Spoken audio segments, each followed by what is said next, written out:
Salam, hər vaxtınız xeyir olsun. OTK-nın sınağında düşən 82 nömrəli tapşırığa baxağın.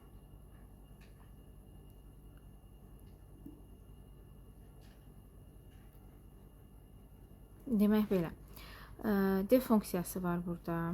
İ-yə verilən bir qiymət var, 10-dur.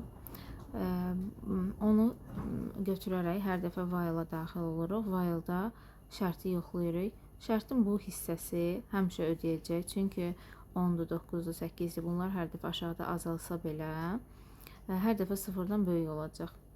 Ona görə bizə lazımdır əsas əndin sağında olan hissə, yəni şərtin digər hissəsi lazımdır ki, bu ən azı bizdə 5 dəfə ödəsin ki, biz sonda 5 qiymətini ala bilək. İ hər dəfə bir vahid azalır. Gəlin baxaq, indi 10 ilə dövrə girsək, burada nə baş verəcək? F-ini gedək, yoxlayaq yuxarıda, onu bunun yerinə qoyuruq yuxarı.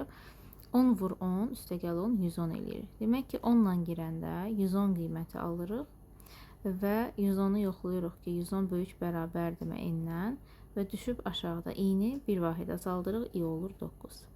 Növbəti addımımızda 9 qiymətini gətirib yoxlayırıq. 9 vur 9, 81, üstəgəl 1, 91. 91 böyük bərabərdirmə n-dən i qiymətini azaldır, olur 8. Daha sonraki qiymətində 8 qiyməti ilə giririk. 8 vur 8, 64 üstəgəl 10, 74 eləyir. 74 böyük bərabərdirmə n-dən. Bu halda böyük olacağına görə i qiymətini azaldır, olur 7. Daha sonra 7 qiyməti ilə gəlirik. 7 vur 7, 49 üstəgəl 10, 54. 59, üzr istəyirəm. 59 böyük bərabərdirmə n-dən. Bu da hər qiymətini alır ki, i bir vahid azalır, olur 6. i hələ ki 6-nı çap edir. Bizə lazımdır 5-i çap eləsin. Və 6 qiyməti ilə də gəlirik. 6 vur 6 eləyir, 36 üstünə gəl 10. 46. 46 böyük bərabərdirmə n-dən şərti ödəyir və i alır burada 5 qiymətini. Və bununla biz dövrü yekunlaşdırmalıyıq. Elə qiymət verməliyik ki, n-ə növbəti dəfə 5 vur 5, 25 üstəgəl 35. 35 böyük bərabərdirmə n-dən şərtini ödəməsin. Bu şərtin ödəməməsi üçün burada baxın, ən böyük qiymət burada qeyd olunur ki, biz nə verə bilərik buna? Verə bilərik 46. Çünki 46-ya bərabər halında ödəyir, düşür 5 eləyir. Yəni 46-dan və 35-ə də bərabər olmamalıdır. Ki 35 şərtində düşüb, i 4-ə bərabər olmasın.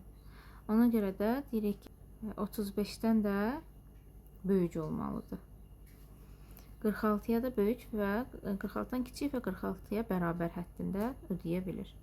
Buradan da hesablasaq, 46-dan 35-i çıxırıq 11 halda. Yəni 11 dənə biz qiymət versək, 46 ilə 35 arasında, 46 da daxil. 11 dənə qiymət versək, bu şərtdə hər dəfə ödəyəcək və sonda gəlib 5-də dayana biləcək.